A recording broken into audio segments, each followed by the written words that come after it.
Do you ever wish there was a map and compass for your life? Well, the Gene Keys gives you exactly that. My name is Nick, and I would love to share with you why I think the Gene Keys is a powerful tool in your spiritual journey and how it helped me. So first off, the Gene Keys is a literal map covering your individual, your relationship, and your vocational path, or how you share your gifts with the world. And it gives you a compass showing you how you take some of your shadow patterns and actually use those to elevate them to gifts. It's the most comprehensive system I've seen. Richard Rudd was able to channel this information and see how multiple mystical systems were able to be combined.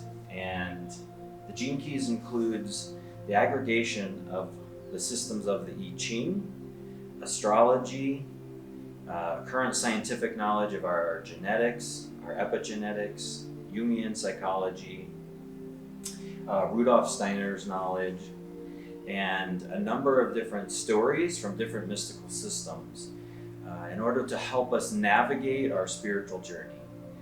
It's been one of the most powerful things for myself, and I love sharing it with other people because it's often helped them move past areas in their spiritual journey where they're stuck. So first off, before we get into how to read your basic map and how to use the compass, I would like to talk a little bit about some of the key pieces that make this up. The key piece is the I-Ching. And the I-Ching was a system that the Chinese designed by basically observing the cosmos, civilizations, relationships, businesses, politics, war. And what they saw was the birth, life, death, and rebirth cycle of everything. Just as Joseph Campbell saw the hero's journey by reading multiple different indigenous stories from across the world, the Chinese were able to see the birth, life, death, and rebirth cycle of everything. And once you can see that cycle and everything, you can then know where you're at in that journey and where things are moving towards, and what will be the challenges as we move towards that area, and what will be the opportunities. In order to understand the I-Ching, we have to understand that there is basically 64 hexagrams, and this is the cycle. It makes one full cycle of birth, life, death, rebirth, and then just continues. And each of these hexagrams are a subtle archetype, helping us see which stage we're in the birth, life, death, and rebirth cycle. The I-Ching was developed from understanding that everything came from oneness. And as it came from oneness, we separated out into the duality, the yin and the yang, or the masculine and the feminine. And in these hexagrams, you can see that each hexagram is 6 lines. That's why it's called hex. Hexagram is simply just a 6-lined symbol. And there's 2 lines that make up a hexagram. There's an open line, which is a yin line, or the feminine energy. And then there's a yang line, which is the solid line, or the masculine energy. This is very much depicted in the yin and yang symbol. What we find, though, is when we are in this duality state, oftentimes things can get easily locked into conflict. And it's hard for us to get out of that conflict once we butt heads and get locked. So in order for us to move past this duality, we have to understand that the hexagrams, these yin-yang lines, were then double stacked to make a bigram, or basically a symbol with 2 lines each. So the first one you'll see is a yang-yang, then you'll see a yin-yin, then you'll see the yang at the bottom, yin on top, and then you'll see the yin on the bottom and the yang on top. And this allows us to move out of the duality into 4 different dynamics. And it's easier to get out of conflict when we can move around a circle in these 4 energies. This is why almost all indigenous medicine wheels incorporate this sacred number of 4.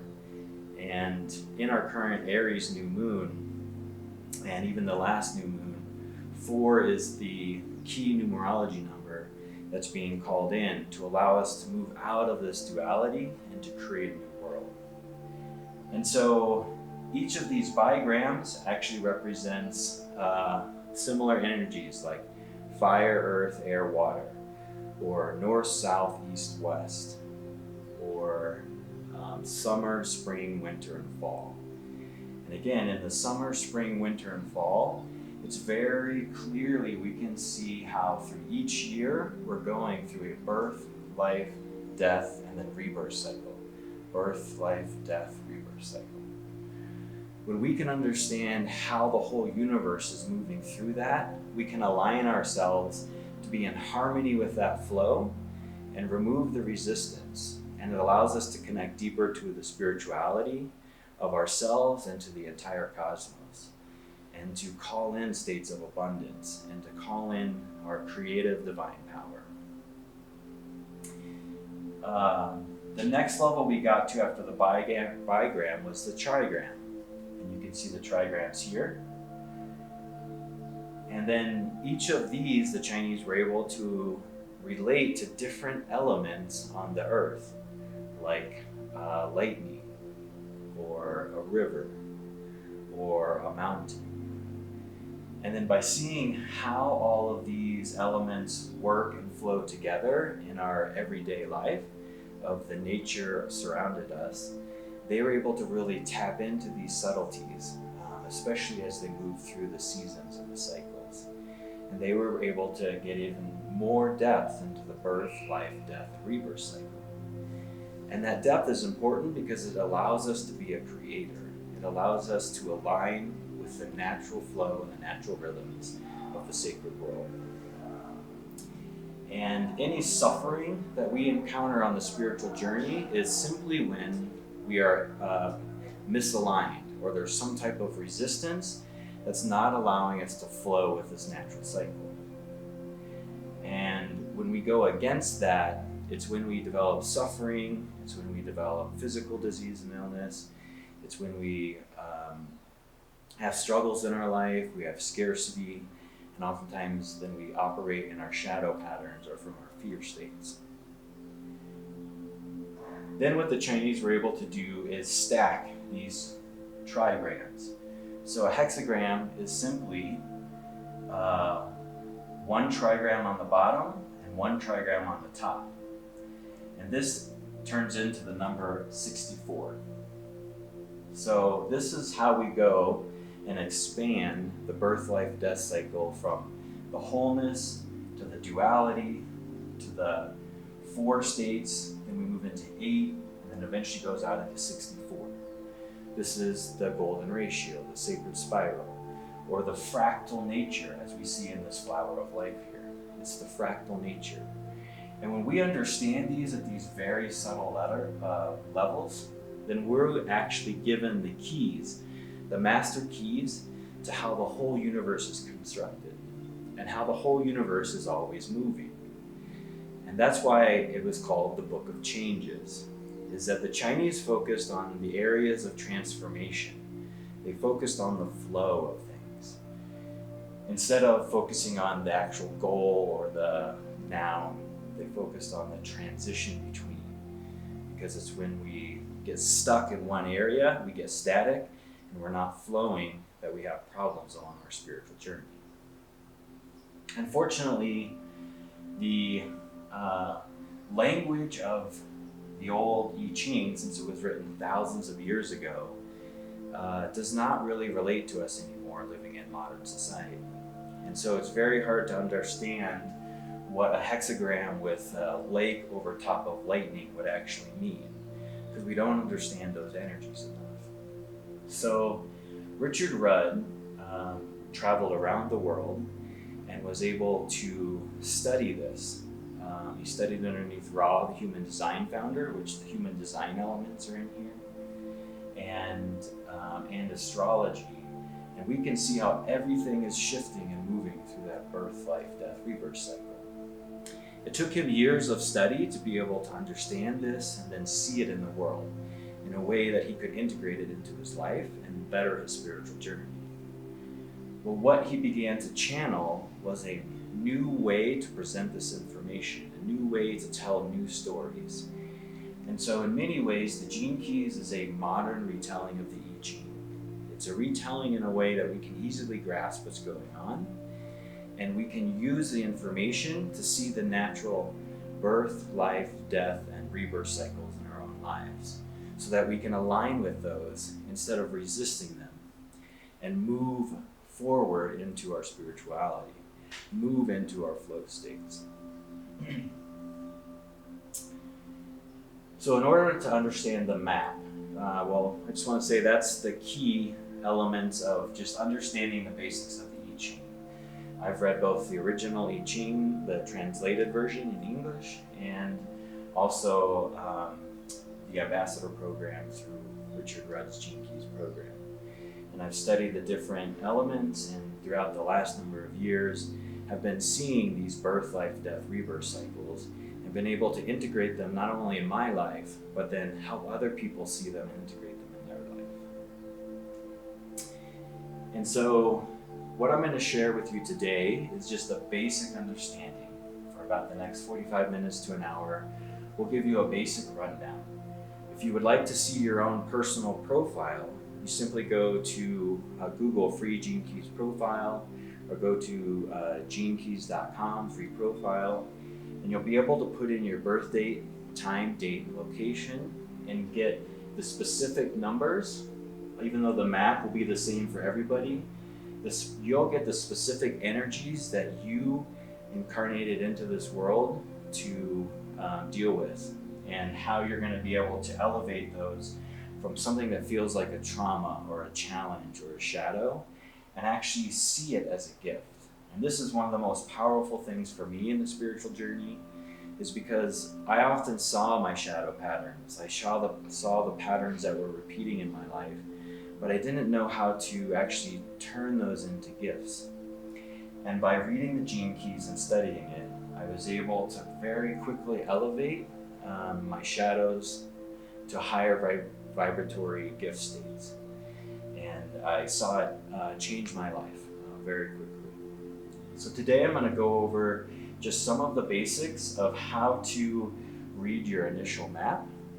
You can get more information on your specific Gene Keys by looking on the Gene Keys website or purchasing the Gene Keys Unlocking Your Higher Purpose.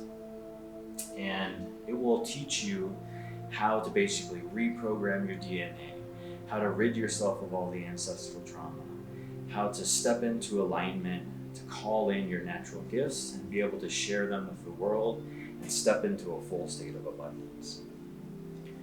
So go ahead and pull up your own Gene Keys profile and follow along with me. So before we get started, I just want to label these different paths. You see green, red, and blue. These are the 3 paths that you're going to take. So this first path is called the activation sequence, or the path of individualization. It's basically how we remove all that cultural conditioning, all the religious conditioning, family conditioning that we were forced to. All those should-haves were playing out in our lives that are not our true authentic self. We must actually ground in who we are authentically and be able to live that and express that before we can truly move into healthy relationships. Otherwise, we're going to be like a ping pong ball being swatted back and forth, and really lose ourselves in our relationships. But once we can ground in and go through our initial spiritual awakening, we learn how to take our conscious unhealthy patterns and elevate those to gifts, and then we take our unconscious healthy patterns and then we elevate those to gifts. And this is important because we have to learn tools to see our shadows, to see the things that we can't see ourselves, and bring those into the light so that we can actually work on them. And then we get grounded in our true purpose, like who we truly are and what we want to do in this world. And then I like to joke that the next step is to really refine that, because what we have to do is run the gauntlet of intimate relationships. And this is where our triggers, our most unhealthy patterns, our deep core wounds will be exposed, but it's also where we get to really refine who we are and why we're here on this planet. And learn how to communicate that, learn how to feel that. And not just our mind, but our whole energetic body, somatically in our physical body, and in all the different auric fields. Especially in our relationships, we really learn how to clear all those chakras and really stand strong and develop healthy, intimate relationships. And when I say intimate relationships, I'm not talking about just romantic partners. I'm talking about any relationship that's one-on-one that allows us to go deeper into our own vulnerability, that allows us to see ourselves through the eyes of another. So as this first path, it's actually a lot of that like self-help, self-growth. We have to kind of do the work, put the work in. It's used to what we think of as work. In this second path, we actually have to do a lot of surrendering, because we have to start really learning how to trust another person to give us this reflection. And we have to be really grounded in who we truly are authentically, so that we can sift out and know what is truly ours and what is somebody else's projection on us. But if we can sit and feel and experience and get reflected back to us how we're showing up in the world, then we can show up in a more clear, in a more authentic, and in a more integrated way. And lastly, once we actually go all the way here and start to heal our core wound, this is our pre-verbal trauma, our ancestral trauma, we start to heal all this, then what's amazing is it shifts us into our true vocational calling. And vocation is more than just the job or career that we make money at. It's our true calling for why we incarnated here on earth. And how we are going to be able to share that with the world. And so we go through that because we're going to often have multiple people reflecting back to us.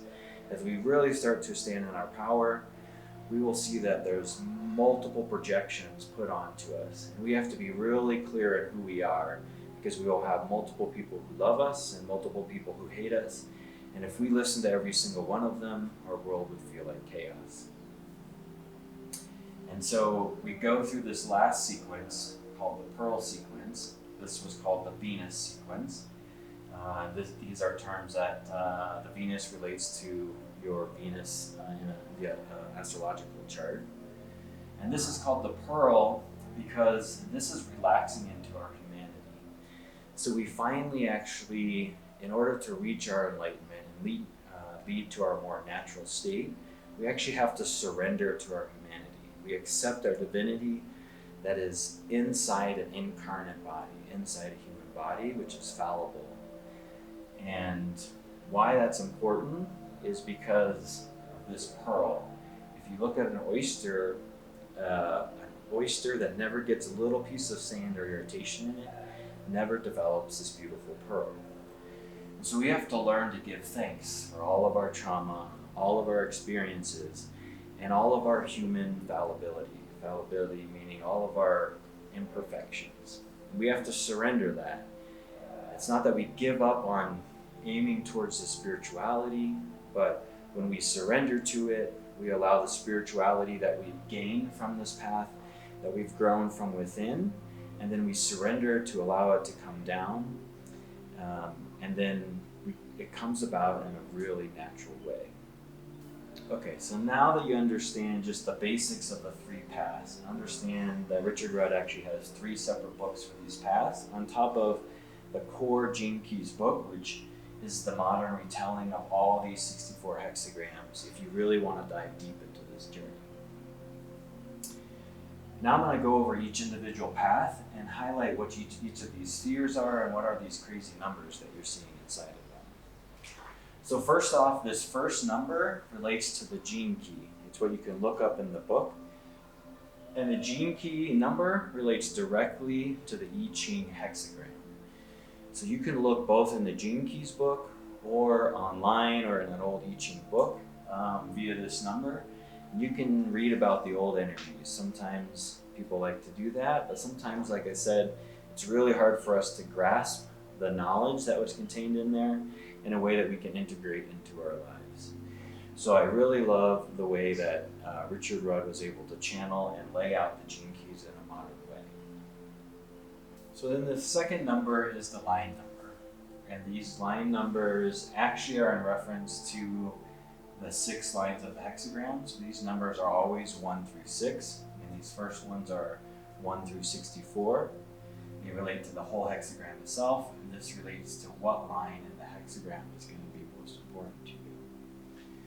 A 1 is often, you're here to create something new. A 2 is the dancers of life. They're the ones who see something new, they love it, they dance with it, and they're able to play with it. And they get other people excited, so they call in the 3s. And the 3s see the dancers and they say, oh my gosh, this is beautiful. We need to share this with the community. And then the 4s come in and they're the ones who are like, holy cow, yeah, like we need to share this with the big community. And they're the managers who basically get it out and get it out to as many people. They work on the efficiency so as many people can experience this as possible. And then the 5s are the teachers. They're the ones who are able to actually incorporate enough of this information so that they can share it with other people. And then lastly, the line 6s are the visionaries. And the visionaries are the ones who actually see how this new energy is going to die and then be reborn into something new. Because they very clearly see way into the future more than anybody else does. And they give inspiration to the 1s who then are inspired and actually build the new thing. And this will help you really get into more subtleties about the level that you're going to have to interact with this energy in your life. On top of, on each individual path, each sphere has a different energy that you'll have to work with this gene key on and see this energy come about and manifest in your life. And so as we take this journey, it really is a really beautiful shadow work. And as we move through it, we have to understand that shadow work happens in 3 phases: allow, accept, embrace. So first, we have to actually allow the pattern to happen. When we allow it to happen, we allow it to even move from our unconsciousness to our consciousness. And then we have to move into an accepting state. The accepting state is that step forward into taking responsibility for it. Even though we may not have caused it, it might have been caused by ancestral trauma, childhood trauma, relationship trauma, parental trauma, whatever happened. It might not be your fault why it's running. But we do have to take responsibility for changing it and rewriting that story. And in the accepting phase, I like to joke that it's a little bit of the awkward puberty teenage phase, because sometimes you have to let this pattern run a few times and you'll see yourself and you'll be like, oh, dang it, like I'm here, this pattern is running again. Instead of getting resistant and be like, no, like I shouldn't be here and turn away, we need to become curious. We need to become really curious, like little children exploring like why it's happening again. What energies are we feeling in our body, in our life? What sparked it? How can I, move through it, whether somatically or through different tools and techniques? And then we actually gain enough knowledge to be able to rewrite it. But in order to rewrite it, there's a key element of actually embracing it. And the embracing it can often be the most challenging because we have to actually give thanks for our traumas. We actually have to give thanks for the things that we're afraid to share. Once we give thanks for it, and typically what has to happen before that is we have to burn out all that emotion that got suppressed in there. So if there's still anger or sadness or whatever, before we can get to that give thanks period, we have to find ways to release it. So yelling, screaming, I believe in lots of somatic work, art-based therapies, drama therapies, regression therapies, dance movement, breath work, in order to move this energy out of our body. And then we can step forward and actually embrace it. It means embracing it, giving it a hug and thanking it for how it changed our life and the good that we got from it. the silver lining on this trauma. And so oftentimes it can be simple things like it sent us on a spiritual path. It sent us down and allowed us to be more empathetic, so we have deeper, richer relationships. It might have, caused us to develop certain gifts that other people don't have. Once we embrace it, then we can actually enact out. We should, through ceremony and ritual, act out how we want to respond to this new pattern. So when we get triggered, what happens is we've actually created a new story, not just within our neural network, but somatically within our whole body. And when we get triggered, what will happen is there's a slight enough pause that your body and your mind will say, oh no, like fight or flight, we're going to go down this old pattern again, but now it sees this new road. And we label through ceremony and ritual that this new road is really, really important. And our body pauses just enough and says, oh wait, do you want to take this new path? We say yes, because we have enacted it out, we've practiced it, and we start taking this path over and over again, and this path literally dies off. The neurons in our brain die off, the constriction in our muscles die off, and all of it gets released, and we actually learn how to rewire our whole body. And we actually rewire our DNA. So if we were born with survival instincts or born in a big trauma situation, what's happening is epigenetic tags, little proteins on the DNA, open and close that DNA. And we can choose to remove those tags or put them on so that we can actually rewrite our DNA in positive and powerful ways. We used to think in science that all babies were born with a clean slate. But the reality is we find that trauma can be passed down multiple generations, sometimes 7 generations. This is even why a lot of indigenous talk about honoring the generations for 7 generations to come. And we really think about our actions and how they are going to affect those generations in the long run.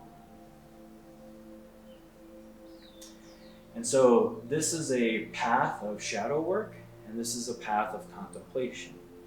So typically there's 2 areas of ways to get to this spirituality. There is the yogic path, which is focusing on our breath and our movement in order to silence the mind and then get to our pure ecstatic state. Or there's the path of meditation, where we actually just allow everything to flood over us to the point where we can surrender to that flow. These often worked in monasteries or where your whole lives were dedicated to these paths. For the average person, we can't spend life in a monastery or in a yoga ashram, but these can be important tools for us in our journey. But what we do is we use a power called contemplation, where we are moving back and forth between concentrating and focusing and then allowing it to flood over us. Concentrating and focusing and allowing it to flood over us. So as we take time and we read one of these gene keys, we're doing that focus, we're learning about it, we're seeing how the shadow can actually be a gift in our life, and then we surrender to it. We allow it to flood over us in our life. And then when it, we need to tweak it a little bit, we can focus on it and then surrender again. And the more we're able to do this, we can actually very quickly, through a normal life, get to the same spiritual enlightenment that monks or dedicated yogis can get to. So this first sphere, we actually start the path right here. This is our life's work. This life's work is the energy that we're conscious of and we're aware of that we really do have to deal with for our entire life. And it's something that we're conscious of. And we end up knowing this better than anybody else because we've literally dealt with it for our entire lives. And it's often a core foundation of what's manifesting in our life and what's triggering all these other energies in order to manifest. And then we move to its programming partner. Programming partner means that when this is in a shadow state, it helps keep this in a shadow state or a low vibratory state. When we elevate one to a high state or a higher vibratory state, then we can actually elevate the other, and they hold each other in that pattern. But this is why our initial spiritual awakening can often feel really profound and really deeply transformational. It's because we have to actually elevate both of these energies.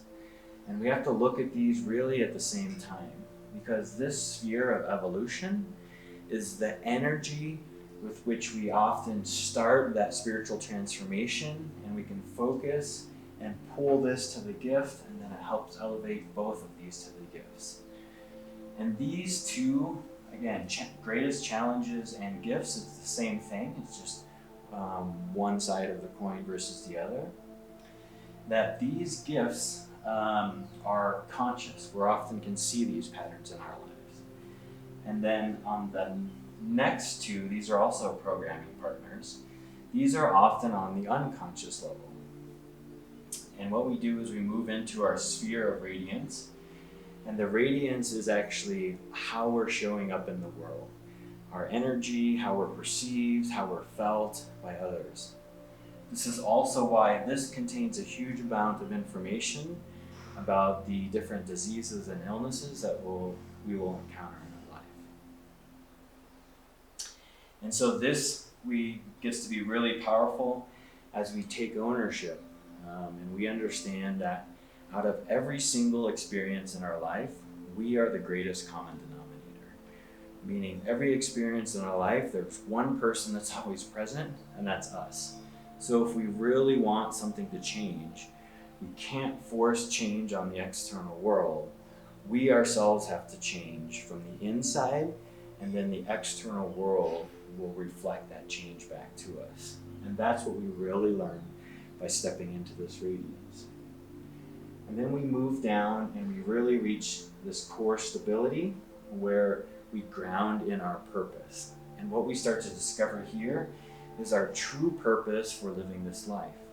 It really starts to awaken our true creative power, our divine power, and who we truly are at our core. It's a beautiful journey because we've been programmed by our parents, by religion, by culture, by society to be a certain way, look a certain way, make a certain grade, act this way. And as we do this journey, we actually begin to find out who we are authentically and who we want to be. And this actually gives us a firm foundation. We begin to be that when you say that somebody is grounded, it's because they're grounded in their purpose. And they actually know who they are and what they're here to do. Like I said, this whole first journey is a lot about individual work, how we do this for ourselves. Because we have to learn how to bring the unconscious to the light in order to work on it. If it remains in the unconscious, it's like the iceberg that's below the water and we can't see it. And that's what sank the Titanic. They didn't hit the top of the iceberg, they hit the hidden thing underneath, that hidden resistance. And that's what we're doing in our spiritual lives, is we're not paying attention to that. And so as we ground in our true purpose, then we start to feel more confident, we start to feel more alive, we start to feel our health improve, and we start to find a genuine happiness from within us so that we don't have to rely on an external happiness. So the next thing I'd like to point out is as we're going through each of these spheres, you're going to see three words right beside them. I don't think right now they're in color, but just know right above the line number, you have the shadow, the gift, and what's called a siddhi. Siddhi it's a Sanskrit word, and it really means in like perfect alignment and perfect enlightenment. And we often can see how the shadow or the lower vibration state will manifest. And then in the middle, we can see how to elevate that and share it as our gift.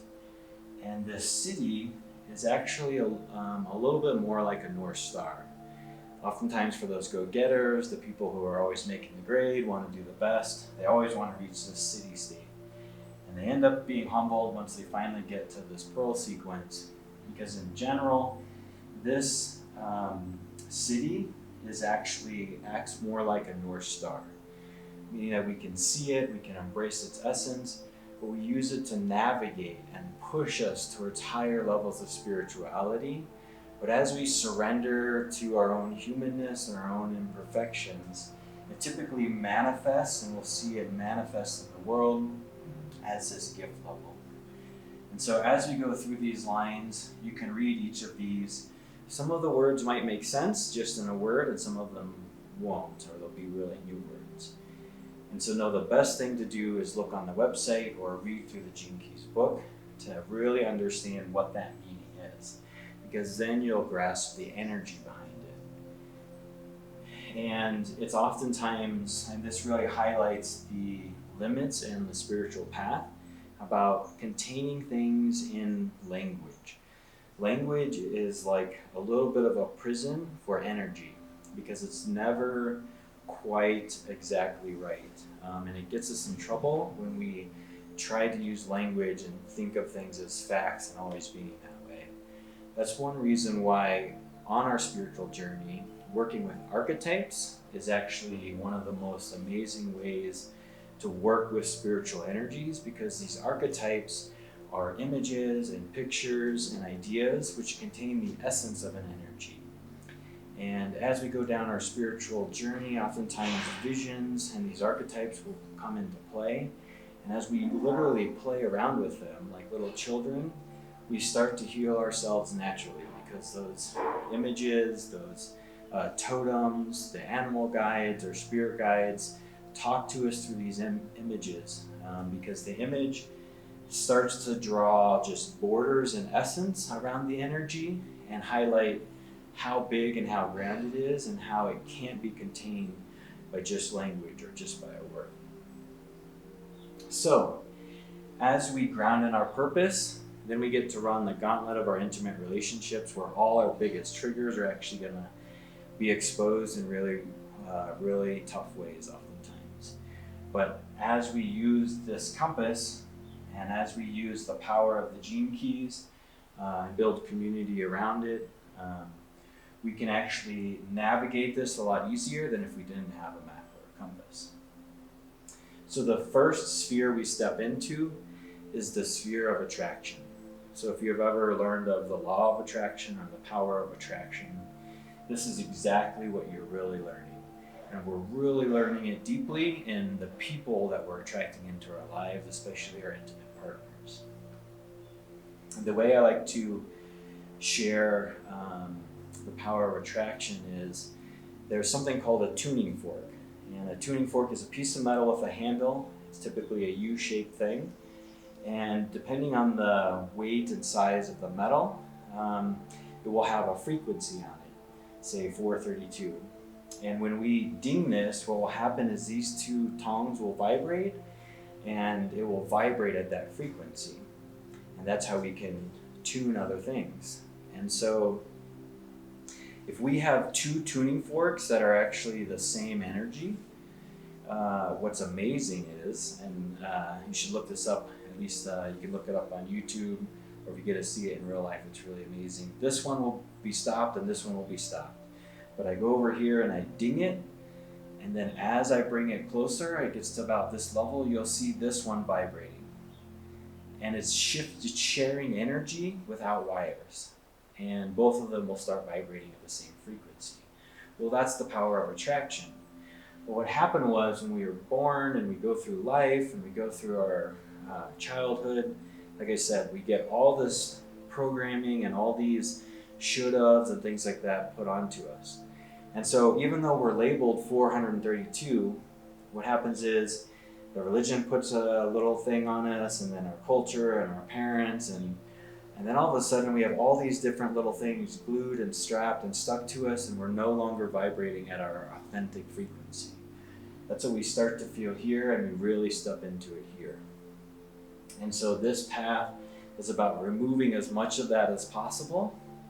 And then as we go through our intimate relationships, they help reflect back to us all the little pieces that are still on here. And we're able to completely remove those so that we vibrate at our true authentic frequency. But if we have still stuff stuck on us, even though it says 432 and we're trying to call in these 432 friends and 432 resources and 432 community, when we ding this and we start to vibrate it, it doesn't vibrate at 432 because there's stuff stuck on it. And so it vibrates at 366. And then all of a sudden you're like, why do I keep attracting in these like 366 people? Well, that's the reason, is we haven't actually cleared off all that old conditional programming and found our authentic selves. So this really teaches us how to call that in. I'm going to jump around a little bit because I'm going to talk about how we're programmed. And this comes from Rudolph Steiner's knowledge of the 7-year cycles. And what this represents is our core wound. Our core wound is actually the point at which we leave the wholeness and we enter the incarnate world. So it's the point of conception. And when that sperm meets the egg and the conception actually happens, there's a burst of light that is sent forth in the womb and activates the new energy to actually bring new life, a new human being. At that point, and during the whole womb process, during our whole 9 months, and then all the way up to our first 7 years, we are picking up, especially early on, non-verbal, like non-language energy about the world, to know whether the world feels safe or it feels unsafe. If we start to get the impression that the world is unsafe, we develop stories of scarcity. And when we start to feel that the world is safe, we develop stories of abundance. Now know that one is not always necessarily better than the other. They're just two sides of the same coin. And what I mean by that is that even if you're born in a safe world and you have stories of abundance, if you haven't had the experiences that lead you to feel scarcity and lead you to feel lack of abundance, then you don't know how to connect with those people who feel those stories. And you can't fully connect in our true oneness and our true wholeness and give love. In fact, oftentimes those people in abundance will run away from and distance themselves and push those other people down. And then they're not able to connect with them. And that's why oftentimes people who have it really, really good, it takes a big stumbling, a big fall, a big loss for them to kind of wake up to the reality of life. But in the end, we get to choose which stories we want to write every day, but we have to have the ability to know what it feels like on both sides. Otherwise, we can't build bridges of connection, and it limits the amount of love that we can connect with and share in the world. And so 7 to 14 is when our emotions come online. And this is also the stage of puberty, our body's changing, all these different things, and we start to have all these huge amounts of emotions. And we oftentimes experience some type of emotional trauma. And unfortunately, in our culture, in our religious communities, in our society, in our families, we don't know how to help people through what's called an emotional death. And that's the point where our body feels so filled with information, but it's so confusing that our mind can't make sense of it. The mind literally thinks that it's dying. And so what it does is it takes all this sensory information and it says, big fight or flight, you're gonna die unless we do something. So it stores all that energy and it suppresses it somewhere in the body. And in nature, if you have, say, an antelope that gets chased by a lion, what happens is it gets away, and immediately once it gets away and it knows it's safe, it'll literally sit there and then just shake. Well, it shakes it all out. It shakes all that scariness, all that trauma out, and literally within a minute it can start eating again. And this is this is very similar to how indigenous tribes operate. And they operate more in the present moment because there's heightened senses. They live in the jungle, they live in the wild. But in the Western world, that happens and our parents don't know how to help us release it. And so it gets stuck in our body and then it gets stored there. And sometimes it happens again and again and again, and it can get stored multiple places in the body, but that's resistance and constriction. And that resistance and constriction stops us from operating in the natural flow of birth, life, death, and rebirth, and ultimately leads to our suffering. And so as we go deeper into our intimate relationships, we must feel this emotion in order to release it. We have to feel that scariness. We have to re-trigger this. And this is found in the modern research of somatic-based healing. In order to heal things like very severe and complex PTSD, we have to actually relive that experience, burn it off, and then actually find a way to give thanks for it, and then rewrite that new story. That's the path of healing.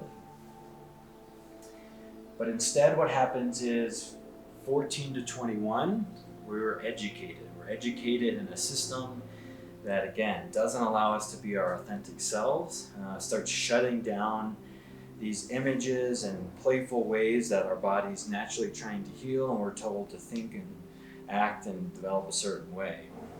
But this ego, this mind, is actually a gift of the divine. We're one of the rare species on this planet that can actually use this to travel into the future and into the past. And as long as we are not a slave to the mind, but the mind is a tool that we can use, then we can live this healthy, resistance-free life and live in abundance. But as soon as we develop this emotional trauma and we never actually release it as a child, then our mind starts foreshadowing and forecasting and saying, oh my gosh, like we're getting close to those same sensory experiences that you experienced that felt like we were gonna die. And so your mind starts to say, don't go do that, don't do that. And it starts to pull you away, and say, don't hang out with those people, don't interact with that, don't go down those roads, until we get really, really isolated. And then we all turn into the cat lady in her house with multiple cats and no connections in our life. And so we have to start to, in order to heal all of this and heal all the way to the core wound level, we have to go backwards through this. And so once we can call in partners who we can trust and feel safe, reflecting back to us who we really are and allowing us to feel things from a deeper level and a deeper perspective, and allows us to see ourselves through somebody else's eyes, then we can start to dismantle and take away these mental patterns that are telling us, don't do this, don't do this, don't do this. And then we can actually move into somatic-based therapies that allow us to actually, sometimes we have to get re-triggered in order for us to feel this flood of emotions and release it and go through this emotional death. But we have to have ceremony and ritual and sacred space to be held in a safe space to do this ceremoniously, so that we can release it completely and release it fully. And then once it's fully released, it's amazing. I do this work all the time, and you feel that energy shift in somebody's body. Like it might come out as yelling and screaming and movements that we don't understand, all this stuff that like got trapped in when we were really young and we don't understand it. But as they move through it, they'll be like, holy cow, they'll feel that energy shift in their body. And that's why I really believe in somatic-based therapy. Talk-based therapy or expressive-based therapy, which has driven most of psychology, is an initial step. It's an initial step, but it doesn't allow for complete healing. We have to work on somatic-based therapies to actually remove this from the body. It's like that antelope that gets to like shake it out, and then move on with our lives so we can live peacefully in the present moment. Once we do that, then, and we do this a number of times to remove all these different traumas that got built up in our life, we actually move to the core wound. And this is difficult because this also contains ancestral trauma. This is these traumas that are passed down generation to generation. And we sometimes have no idea logically where this came from. In fact, we won't ever know. And oftentimes all this trauma happened before we were able to speak. So it's all based on the energy that we felt in the womb, with other people, as we were learning to be separate from the world. We learned what was safe and what was not safe, whether female voices were safe and male voices weren't, or vice versa. When voices got angry and when they got soft. And we learned how to love and be loved, all without language. And then the language got piled on top of it. And that's why we can't solve our problems by just talk therapy. We have to move into shamanic, indigenous, somatic-based therapies in order to remove that trauma at the core root level. Once we're able to be held and do that, then we can actually move into and discover our true vocational calling. So in order to really understand why we incarnated here on Earth and what gifts we truly came to share with the world, we have to really know who we are, and understand who we are as the divine being, where we came from. And that's a big re-remembering. It's a big path to unwire all this emotional-based trauma.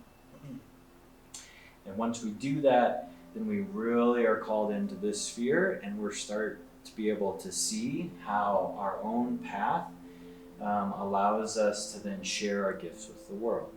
And so what's really beautiful is if you actually see this middle line right here literally splits this in half.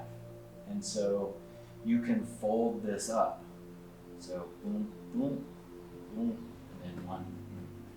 And what this showcases is that this down here is the internal journey, and up here is our external manifestation. And in order to actually call in abundance, to share our gifts, to manifest the resources to be able to do so, we don't do that in the external world. We actually only can work on it in ourselves. Again, we are the common denominator in our life. And as we do that, we do this deep work, then this world starts to shift. This last path then is about really stepping into and allowing our humanity. So again, we have to surrender in this path to see our eyes from another person, or see ourselves from the reflection of another person. And then this path, we think again like we're striving, trying to reach spirituality, but if we're starting to label some things as sacred and we actually unconsciously label other things as not sacred, we start to take this spiritual journey too serious. And then it actually pulls in a lot of resistance. It just recreates a new duality in our life. And in order to eliminate that, we have to understand that one of our deepest gifts to share with the world is grace. Grace is actually the point at which love can be shared in the deepest, most profound way. Because grace is simply giving love where it's not due, meaning that it's not warranted, or that person in the power who has the power to give it has every right or every power and possibility to not give it. But instead, we learn to love like the sun. And the sun will shine its rays on everybody, no matter what their sins are. And so we start to understand our gift in a really deeply profound way because we step into our divine power. We understand that we are the creator. Instead of living as a victim, we move to creator. This can be seen if you Google the drama triangle and elevate that to the empowerment triangle. We see that the victim comes across in 3 different areas of our life. As true victim, like yes, we are the victim. It comes across when we pretend to be the savior or the healer for other people, because then we're just, again, hiding our own shadows and making up for it, trying to be spiritual for somebody else, or the persecutor, when we're the one that's actually manipulating or controlling the situation and taking advantage of somebody. And when we elevate that to the empowerment triangle, what we see is that the persecutor moves up to the challenger, the healer or savior moves up to the coach, and the true victim moves up to the creator. And this is why I focus a lot of my therapy on art-based therapy, because it's the safest, most profound way to really step back into our true present moment, childhood-like divine state, is by learning how to play again, learning how to make mistakes. And we have to do that in areas where we feel comfortable making mistakes. And that's why elements of art are the perfect way to do that and to heal ourselves naturally. It's just like a guitar. We don't work a guitar, we actually play guitar. And the more we get frustrated with ourselves and try to work it, we're just adding resistance to it. So a lot of people love to add music into their life. Sometimes it's dance, sometimes it's painting. There's multiple different types of artistic expression that help us move from the victim triangle all the way into the empowerment triangle and step into our true divine power. And as we do that, we're going to have now multiple people, whether our community is as small as our relationship, as small as our family, our tribe, a bigger community or culture or planet. We're going to start to have people that love us and hate us. We're going to have multiple projections at the same time, which is why we took the process and the time to slow down and really refine who we are through one-on-one, deep, intimate relationships. Because that's when it becomes clear who we are and how to take on the projections from somebody else and how to not take those on. And that's why I work with people on developing things like energetic shields. And how do we, when somebody gets in their anger state or even their praise state, like what are we taking on and believing and being drugged because they're praising us? Or what are we taking on because they're being angry at us? And so I teach people how to hold up an energetic shield and then how we can actually take that shield up and down so that we can feel and see why they might be in that state. And once we can be able to do that, we can actually move forward in love with a deep state of grace. It's loving a person when the love is not warranted. And that is the deepest point at which love can be given and received. And so that is true unconditional love. That's love with no conditions, no boundaries. And we, because we're really grounded in who we are, we work through and cleared all our chakra lines. We can speak our own truth and not dominate or manipulate somebody. And we can step into our own imperfections. We can be perfect in our imperfections. And so we really learn how to just relax and be our human selves. And what that does is all of this work was like developing this spirituality from within us. And we learn how to clear those chakra lines. And in this last pearl sequence, we actually get to surrender into being a divine being in a body that traps us in our imperfections and still find ways to build love and connection. And when we do that, we actually allow the spirit to descend from above into us. So we've built up the spirit coming up here through our source, through our root chakra, and then it comes down through the crown chakra and explodes through our heart chakra, and we're able to give our gifts in the most profound way. And then we step into living in abundance and living in the flow, and living in the present moment. And in order to define how that gift will be shared, we relook at our life's work, but we look at it after we've done this whole journey. So we see it brand new. We see it like we've never seen it before. And then this really tells us like how and what in the more tangible ways that we're going to share our gifts with the world.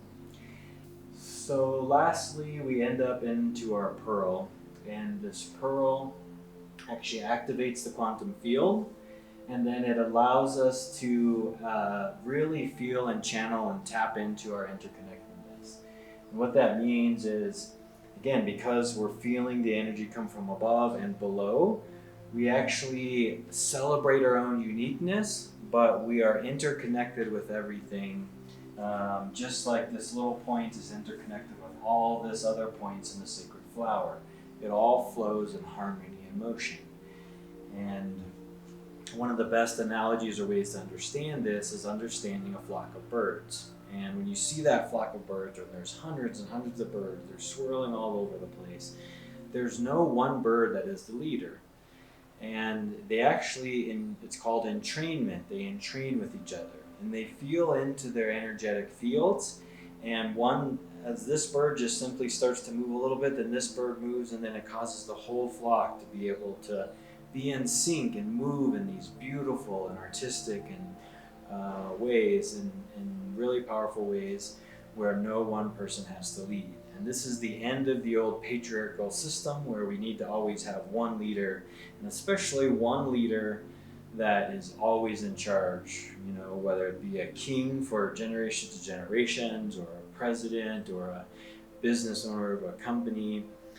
We can often still see that each bird will take turns leading. So this bird might actually dive like this, and then it sends the whole flock this way, and then the next time this bird will turn here and brings the whole flock this way. It creates this beautiful natural flow and natural rhythms of harmony within nature. And once we're able to get to this activated pearl sequence, that's what it feels like. It feels like we're living life inside that flock of birds, and no matter what happens, we're always able to dance with it. And for me, this is the beautiful point at which we can surrender and start to live in a state of abundance, because everything wants to work together. And so what we see is really a balance between the masculine and the feminine, or the yin and the yang. And in order to really understand that, this whole path takes us down this big journey. And what we see right here is this is two-dimensional. And so we see a circle, and the cyclical nature is actually the feminine cycle. But the masculine nature is to move things forward and progress through time and space. When those are balanced, then we actually get the sacred spiral. And our whole planets, our whole cosmos, our Milky Way, you see plants in nature, flowers open up all in the sacred spiral. It's the natural, most authentic state of everything in the entire universe, and we can feel that.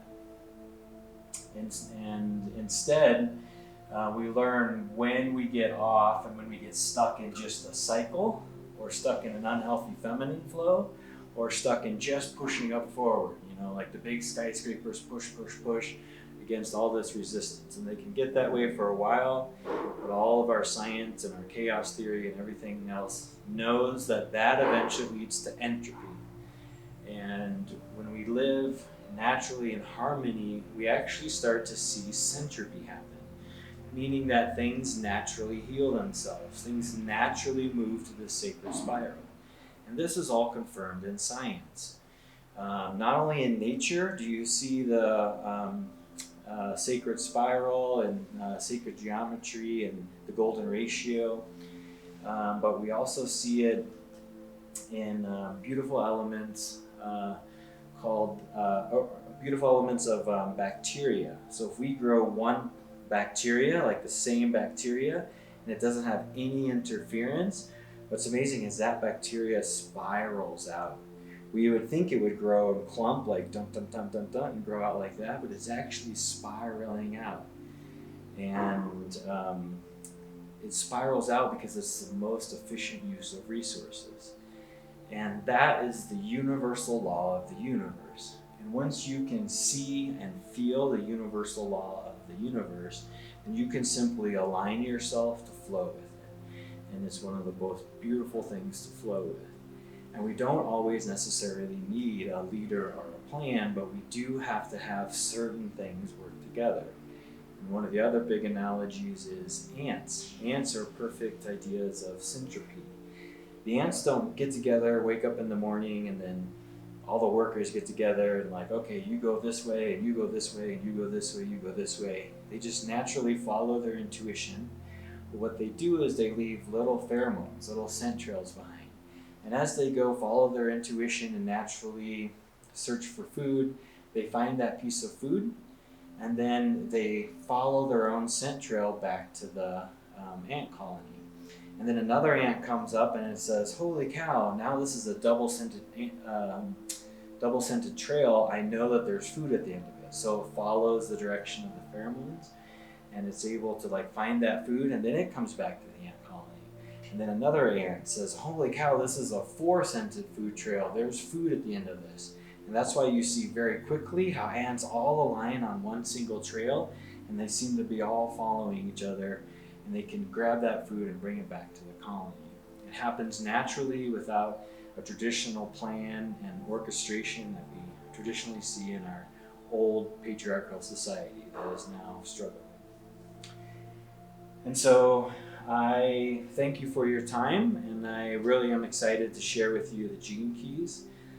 This is just a basic orientation, and it goes a lot deeper, and I can do individual readings that actually highlight the specific energies and the specific ways in which you'll deal with those energies. It usually takes an hour and a half to 2 hours, and it can be a really profound, again, map and compass to help you find ways to flow with the natural cycle and natural rhythms of life, and move your shadows or these gifts and things that we feel like we want to hide into our gifts. Move the shadows into our gifts. And we do that by turning these shadows into compost and growing new stories. So thank you very much. Much love.